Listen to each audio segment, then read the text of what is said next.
On January 11th, 2010, as you know, there was a terrible earthquake in Haiti, and it struck principally Port-au-Prince, even though the epicenter was near Léogâne, which is a more rural town outside of Port-au-Prince.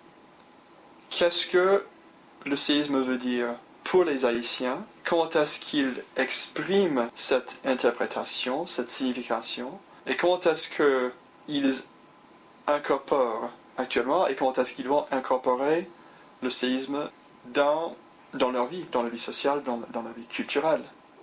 The architecture is terrible, and the earthquake was very, very strong, and this resulted in over 300,000 people losing their lives, all within 30 seconds. So it happened terribly, brutally, and very quickly.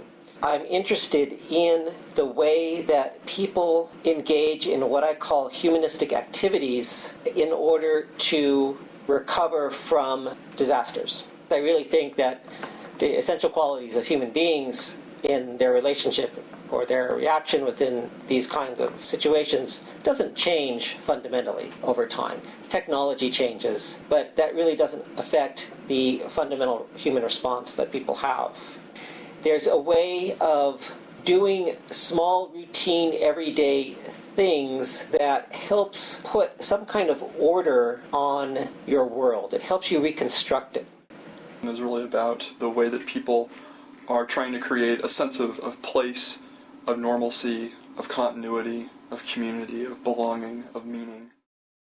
There's a lot to be said about the relationship between the earthquake and the arts in Haiti. You see graffiti that's popped up on walls, on pieces of ruined buildings. This trip was about trying to get a general sense, talking with people, asking them about their lives, their reactions, where they had lived before the earthquake, how the earthquake had affected their daily routines, their feelings about God, their feelings about being Haitian. We had our two colleagues, Charles and Chadley, who both served as interpreters. Charles speaks French and Creole.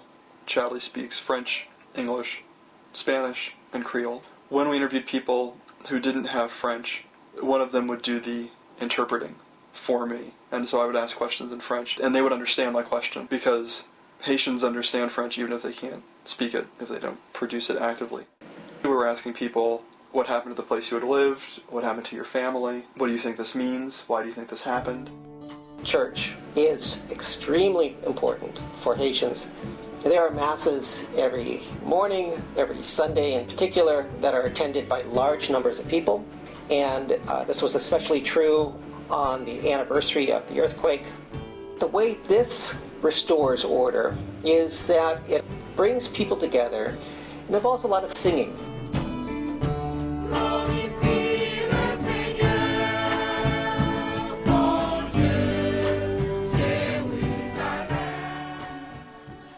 And there's something about singing that really helps establish and renew a sense of direction in one's life.